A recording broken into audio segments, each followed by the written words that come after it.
Well, I think your depiction of your book, Beautiful Country, Burn Again, is absolutely right. And first of all, in terms of how you got to that book, tell us what the title means and tell us how you approached it. The title, Beautiful Country, Burn Again, is from a, what's his name? Poet. Robinson Jeffers. God, forgive me, please. And I haven't even had any champagne. And he wrote a poem. God, I can't even remember the title. I'm just not. I mean, my head is in another book. I'm 230 pages into a novel, and so.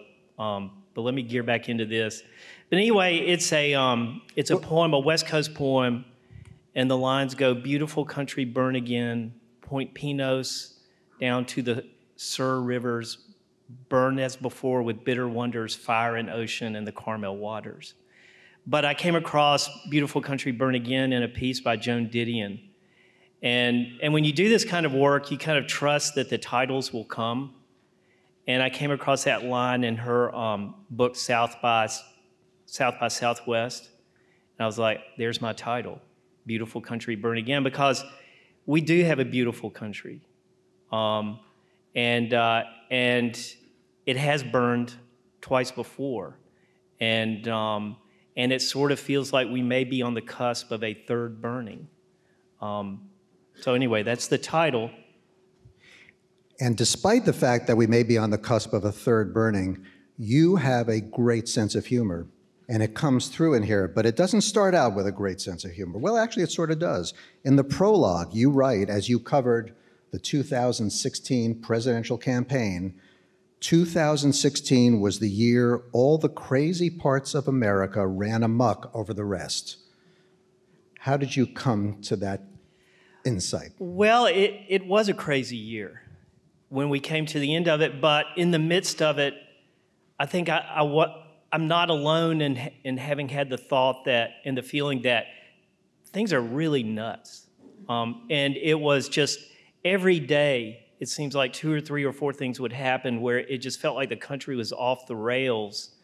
And with Trump in particular, I feel like many of us were waiting for the moment where he would go too far, where the laws of political gravity would finally take hold and he would crash and burn, which would have happened with any conventional candidate.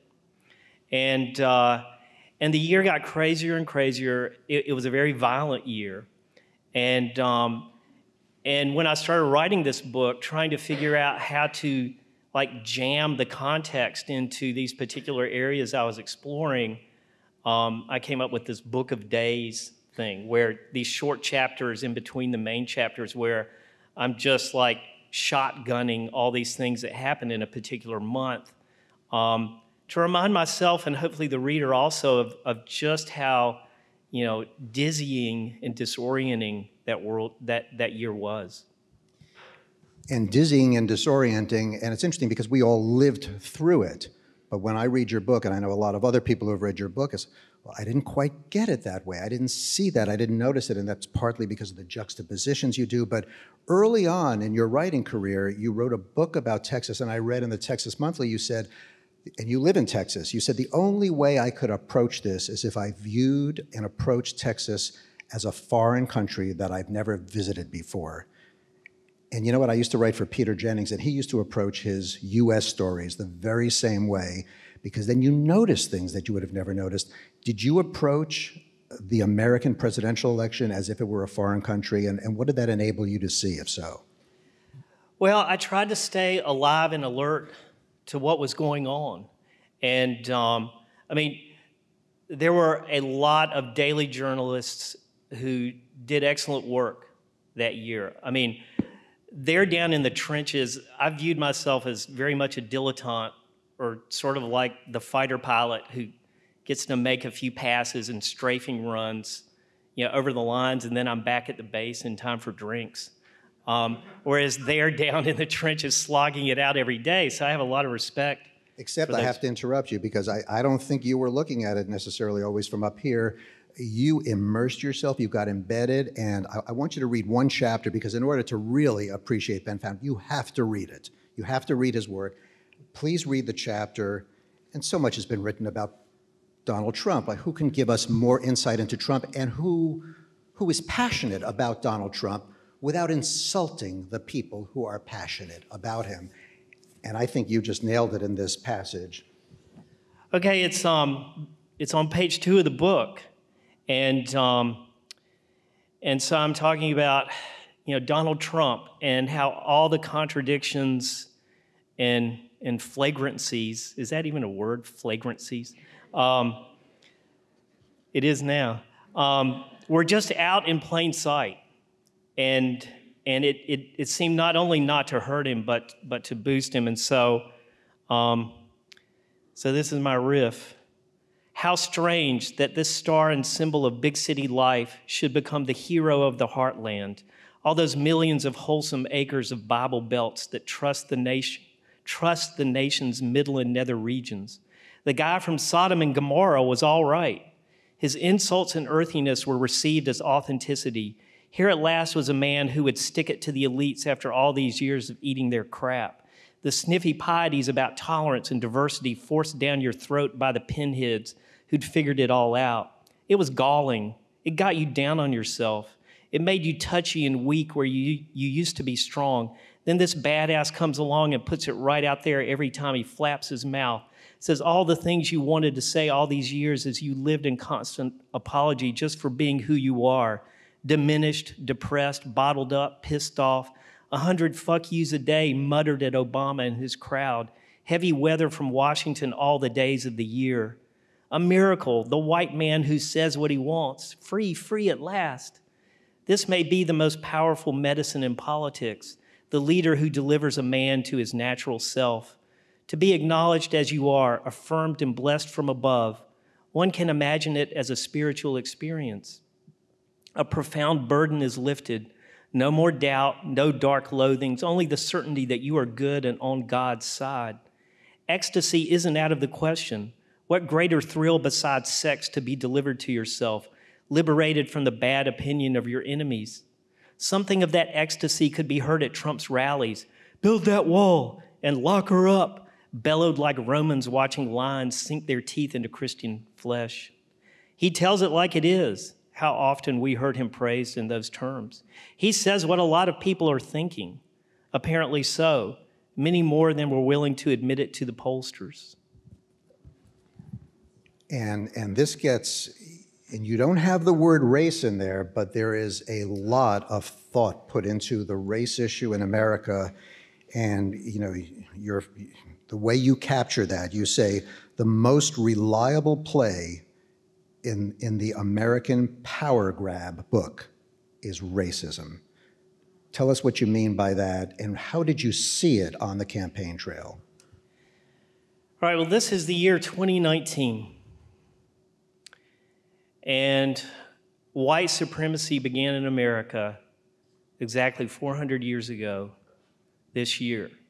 In 1619, the first consignment of human beings held in bondage arrived at Jamestown. 20 and odd something Negroes. That was the bill of lading, the invoice, the shipping manifest. And so slavery, racism, white supremacy, they were there at the very beginning. Jamestown was founded in 1607, the first permanent settlement in the U.S. 12 years later, the first humans in bondage arrived, and so it's been with us ever since. It's in our DNA, our collective DNA. Trump spoke a very powerful truth in the course of his campaign, and that was the working people of this country have gotten the shaft the last 35 or 40 years. And the numbers show it, the anecdotal evidence shows it, the numbers on economics, on maternal mortality, on social mobility, all the numbers show it. And Trump spoke that truth directly, and it was a powerful truth. He coupled that with the ugliest sort of, racist dog whistles, and at times not even dog whistles, just very blatant. And the country was at a point that those two things proved to be a winning combination. And you also talk about the lack of opportunity, whether it be race-based or not. And I think you've got a quote in here, which I just want to grab because it really nailed it for me. The pursuit of happiness, so many forced to run that race on their knees. Yeah, I'm speaking specifically about people of color in that passage. Emancipation was an extraordinary moment in American history. 4 million people, at least on paper, became citizens. But in terms of fulfilling those words in the Declaration, life, liberty, and the pursuit of happiness, which are foundational words, those are the aspirations of the country. We all know from even a cursory reading of history that people of color were still, very much disadvantaged in having any degree of autonomy, self-determination in the pursuit of happiness. Hence, they're running that race on their knees. So I want to take a step back just to introduce people to your story, because as I was researching you, Malcolm Gladwell did a piece, I don't know if anybody's read that piece, using you as a case study in the late bloomer. And why is everybody laughing? And based on this piece, you bloomed about 10 years ago. So tell us. How am I looking? Tell us about that journey. Well, late bloomer is a nice way of saying slow learner. I quit practicing. I practiced law 5 years, quit in 1988, and wandered in the wilderness for many years, trying to figure out how to write, trying, failing, trying again. I was a house husband during those years, so I was running the house, taking care of the kids. My wonderful wife, Sharon, was practicing law, otherwise we would have all died. It took me 10 years to write a short story that pleased me. I was publishing a few stories here and there in small magazines, but it took 10 years to write a story where I could go back to it after 6 months and say, hey, okay, this is all right. Small steps, halting steps. I have a lecture I give sometime. The title is How to Get a Book Contract in Only 17 Years.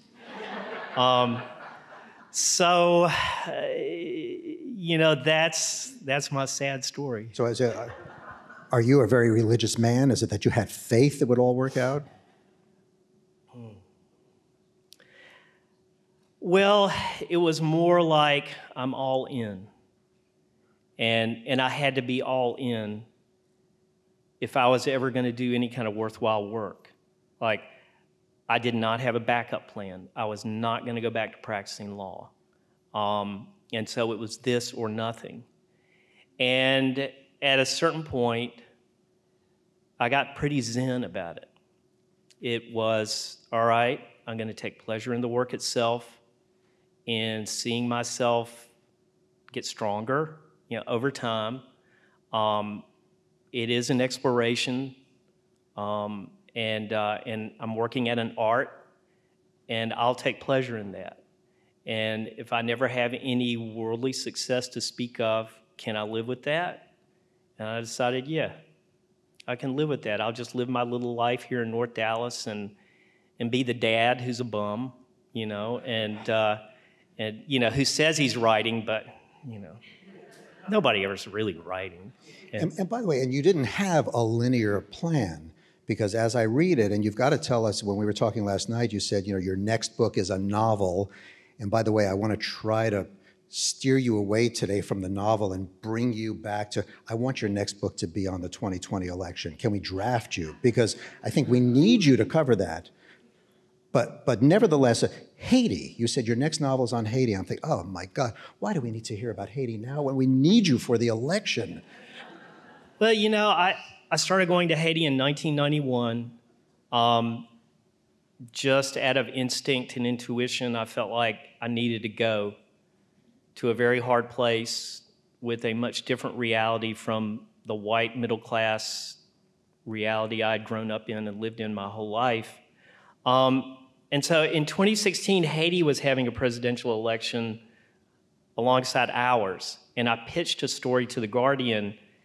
Let me go to Haiti and I'll do a piece comparing their election with ours, their politics with ours, and which country has the most dysfunctional politics.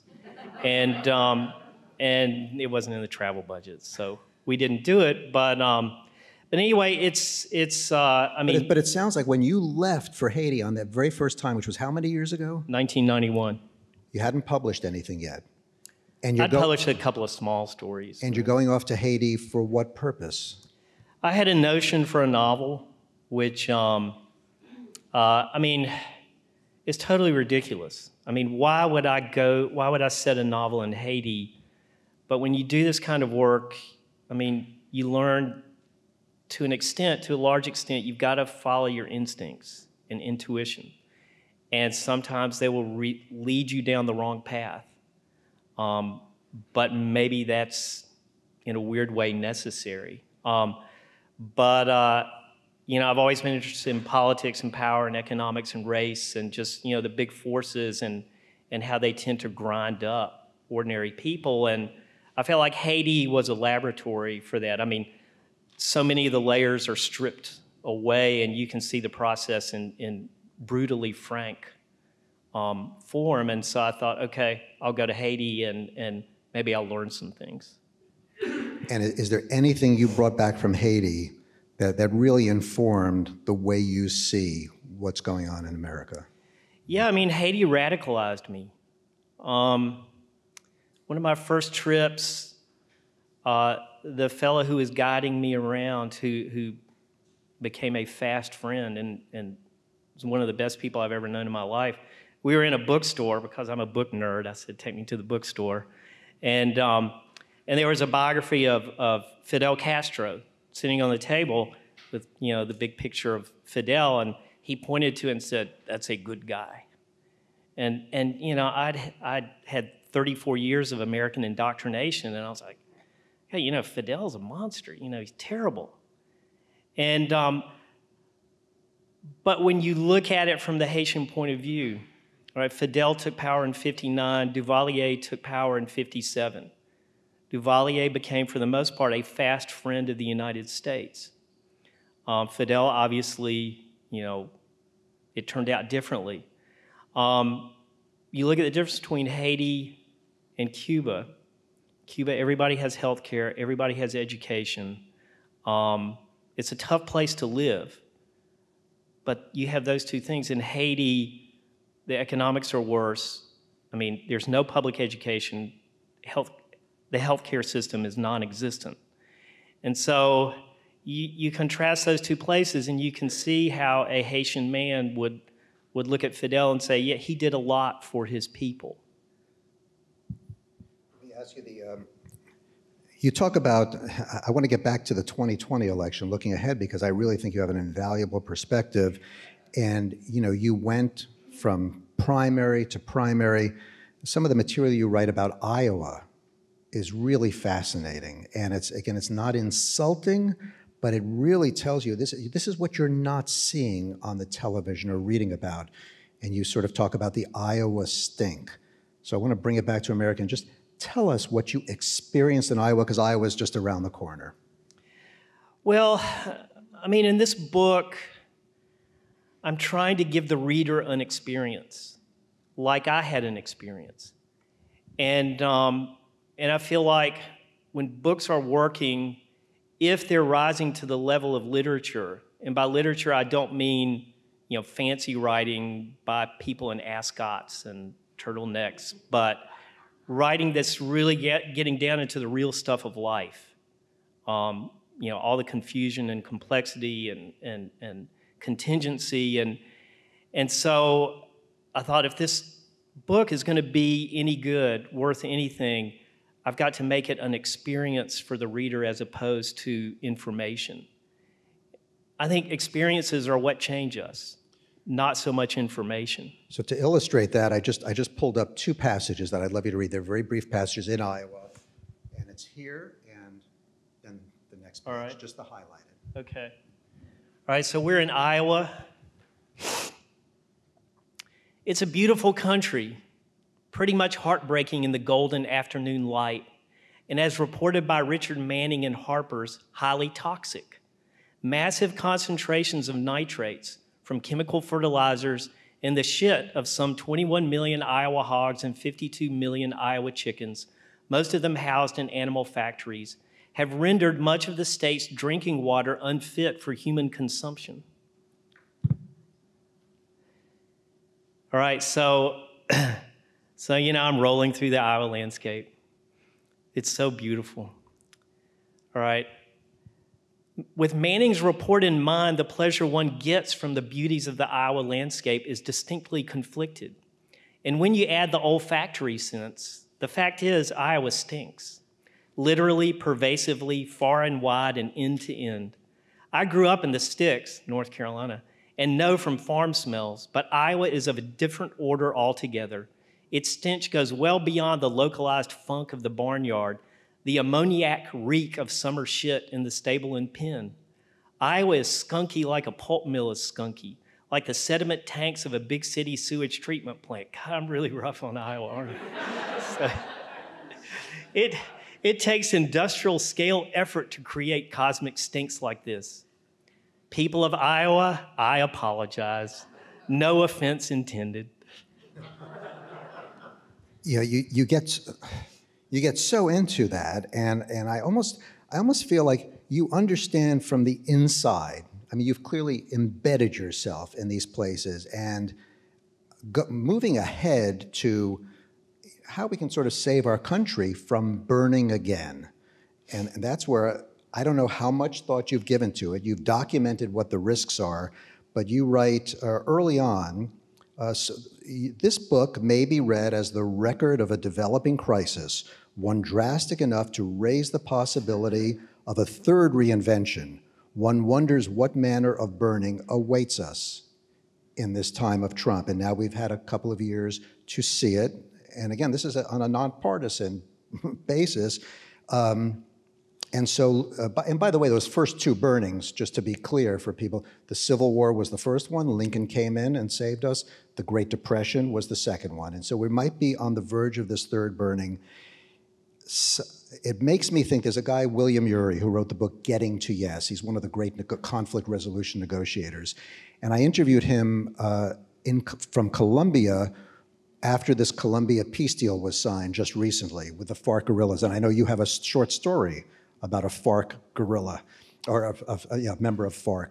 And so he told me that one of the ways they figured out how to create peace with their sworn enemy, the government, and he advised them on this, he brought in the president's brother, and he said, you're an advisor here, we need you to write the victory speech that the guerrillas' leaders will deliver to their people in the jungle, and then you need to decide how much can the government give up without violating its critical interests in order to help that FARC commander give the victory speech. Otherwise, there will be no peace.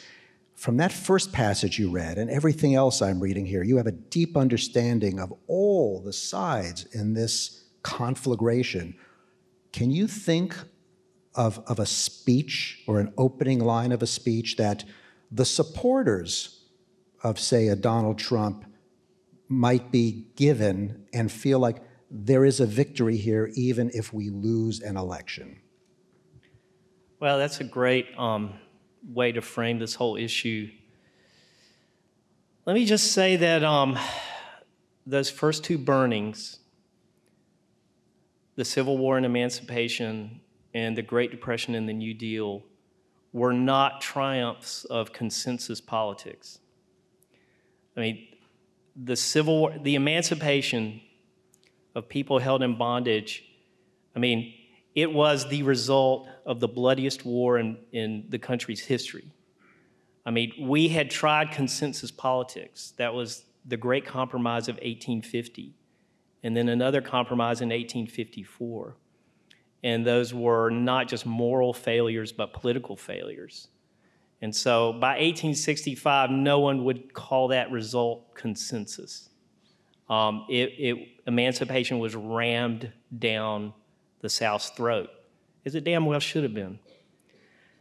The New Deal, I mean, the Great Depression, it was a real crisis in the country, and I think we don't appreciate just how close the country came to burning. By the fall of 1932, there were parts of the country that were in open insurrection against local authority. Something like a quarter of the farmland in Mississippi had been foreclosed on. And in Nebraska, Iowa, Mississippi, farmers were banding together to block local authority from foreclosing on farmers.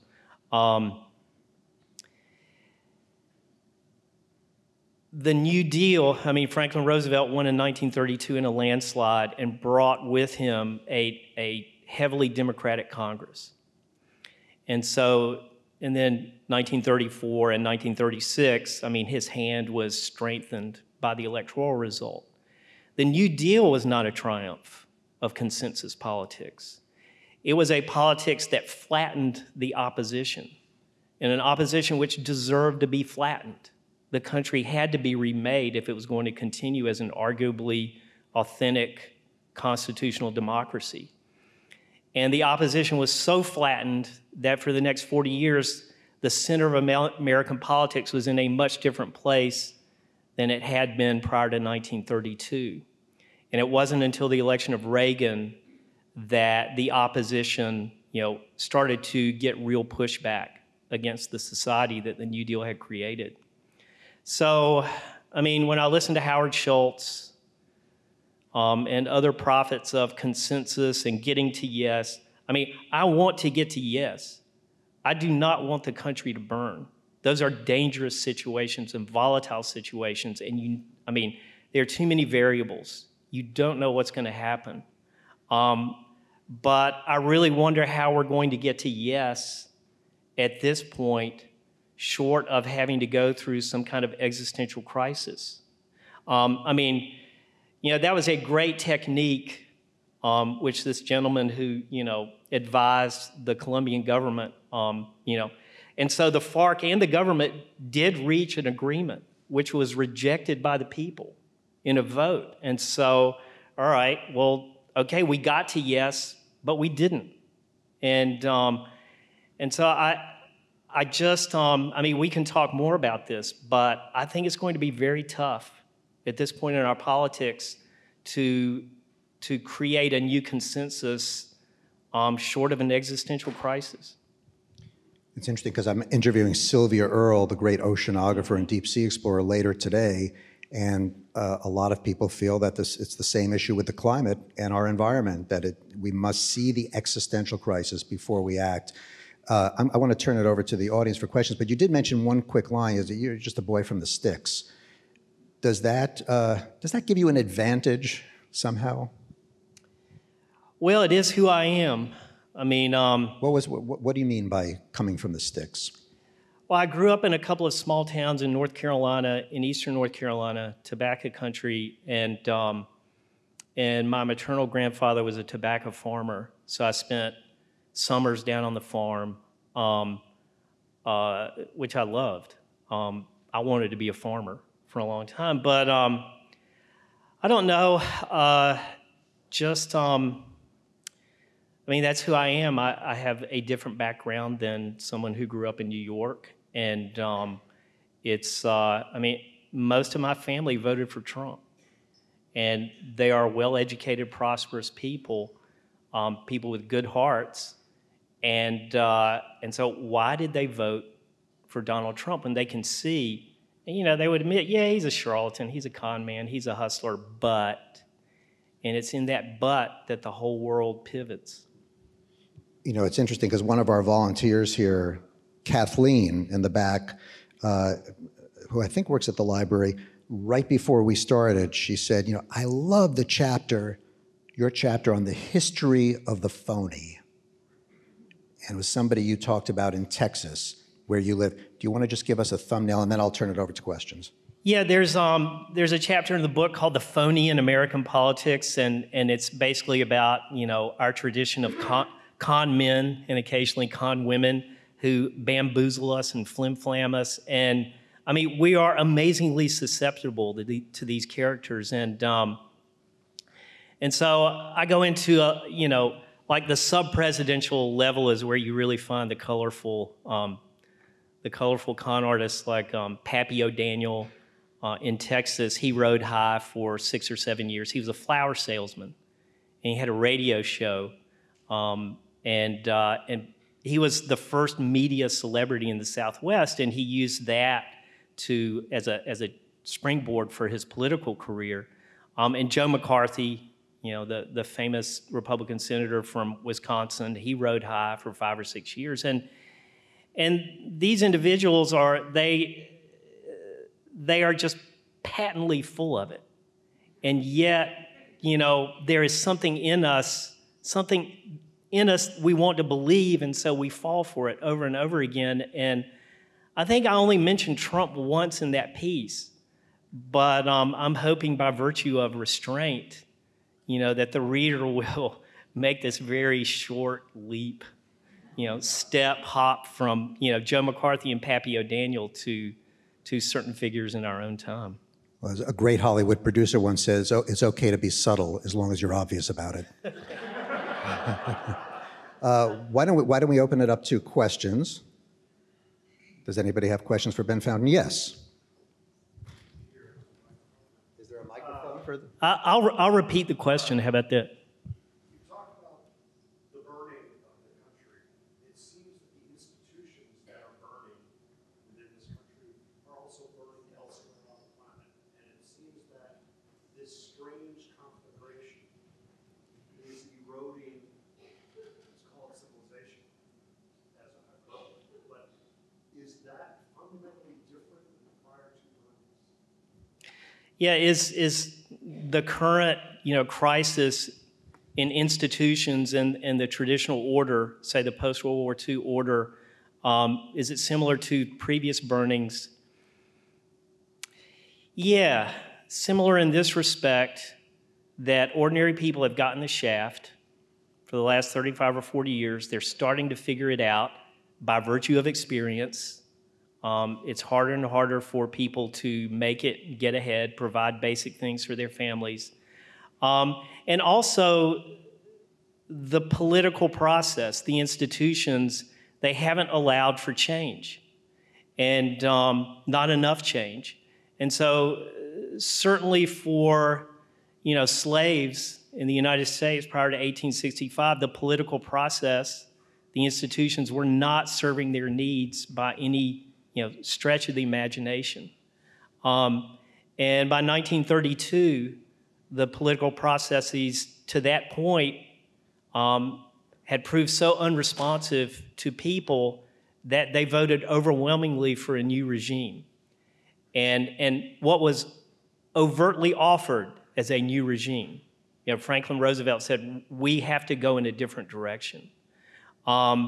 So, we get to this point in our politics, 2016, and the political process, and we could talk about this for a week, has become calcified and stunted and so obstructed by entrenched powers that it hasn't mattered much who the people vote for, Republican or Democrat. I think, the Democrats are the party where things get worse a little more slowly for working people. But they don't really get, significantly better. And people get frustrated. The institutions aren't working for them. They aren't seeing change. They're falling farther and farther behind. And so, of course, they're going to lash out.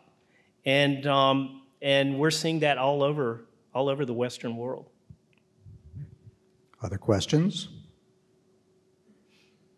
Yes.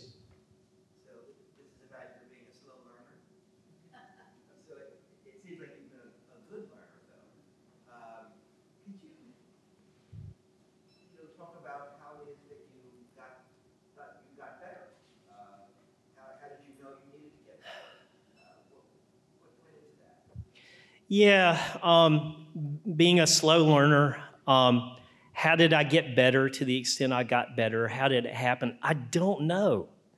I mean, the only way it happened was by doing it. And so those first few years were really painful years because I hated everything I wrote. And, you know, I had these fantasies of, okay, I'm going to go off and, like, do something to make money. And while I'm doing that, like, whatever thing has to happen to my brain will be happening. And when I come back to it, I can really write, which, you know, was a fantasy. I mean, the only way I was going to get better was sitting down every day and trying to get the words on the page. And slowly I could see myself getting better, you know, very slowly. But it was only through getting up and doing the work every day, you know, as a discipline, that I could make any headway. And so, you know, the only thing I can say is, to the extent I got better, it was only by doing it that I got better. You had a routine, at least when you started. Is it the same routine? Or you want to describe what your writing routine is? Yeah, pretty much. You know, get up, get the kids breakfast, get them off to school, then sit down at the desk, work till lunch, eat lunch, lie down on the floor for 20 minutes, clear my head, get up, and work till it's time to get the kids from school. And so that's still pretty much it, although the kids are grown. And you literally lie on the floor for 20 minutes. Yeah, beside the desk.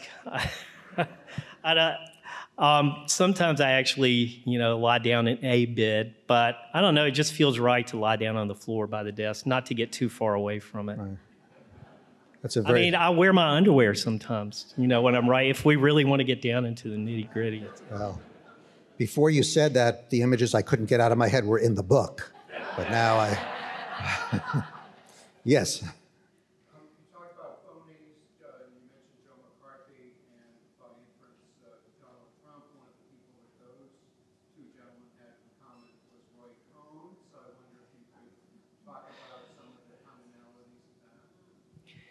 Yeah, Joe McCarthy, Trump, and the connective tissue there being Roy Cohn, the infamous New York City lawyer who was McCarthy's, you know, chief counsel through, you know, so many investigations and hearings in the early 50s. Roy Cohn was a piece of work, and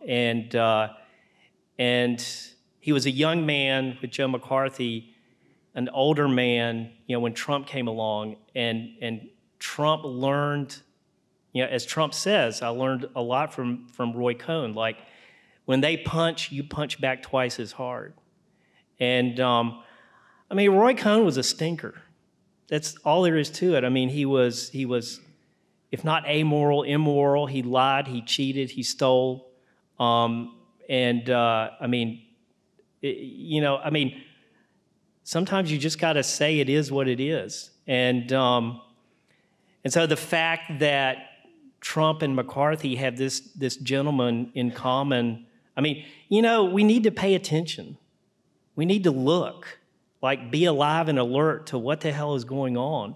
And, you know, anybody who has Roy Cohn for their longtime personal lawyer, you know, just de facto, from the very beginning, I would say this person is highly suspect. I hope there's no relatives of Roy Cohn here. Yes. Was the book written as the election took place, or did you write it afterwards in reflection? A lot of the book was written as the campaign was unfolding. I was doing these pieces for The Guardian, and so then when we got the result that we did, I thought, okay, I need to go deeper because there's so much I don't understand. Like, why did we get this result? And so those pieces for The Guardian, like, they were the starting point. And most of those got heavily revised because I needed to go deeper. And then probably 60 to 70% of the book is new. And I was writing the book from the perspective of 2016, but not pretending like my consciousness stopped at the end of 2016. I mean, yeah, I'm allowing for, what was going on as I was writing the book, but the book is very much grounded in 2016. Yes. Do you intend to write about 2020? Do I intend to write about 2020? Well, I've started. I had a piece in the New York Review of Books come out last month about Howard Schultz and Michael Bloomberg, the billionaires who, with presidential aspirations, and how they advertise themselves as centrists, advocating a centrist politics, which I argue is really a politics of the status quo, as opposed to a true centrist politics. I mean, I really want to work on this novel. And I don't feel like it's irrelevant. I mean, it's a pretty political novel set in Haiti, but I'm really fascinated by what's going on in the country, and just for my own head, my own sense of peace, I want to try to figure out as much as I can. And so, people ask me to write, and I have a hard time saying no. They ask me to write about politics. So I expect that, I will be writing as it unfolds. But I have to say, you must be good at saying no, because clearly you have a lot of people who want you to do something else. Yeah, and I want to do something else too. I mean, I want to do it all. And I mean, I'm a slow learner. And so there's only so much I could do. I mean, I really wish I was one of these geniuses who can just, put out a book every 2 years and be doing all these other things. But it takes me a while to figure things out. I want to end on just an optimistic note right from your book here. It's just a small moment where you were talking about a specific campaign rally, and there was all this music, and you said, all these threads of musical tradition are a happy thing to see. They do, as all true culture does, encourage one's humanity. Maybe there's something there that points us down the road.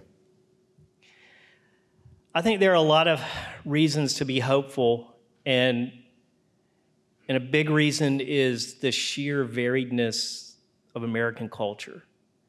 I mean, anybody or any force who tries to shoehorn the vastness of America and all the variety of America into one channel, I mean, good luck, because we are unruly and variable and diverse and stubborn.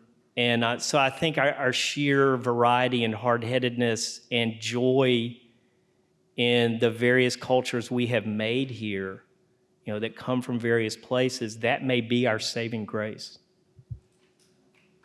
All right.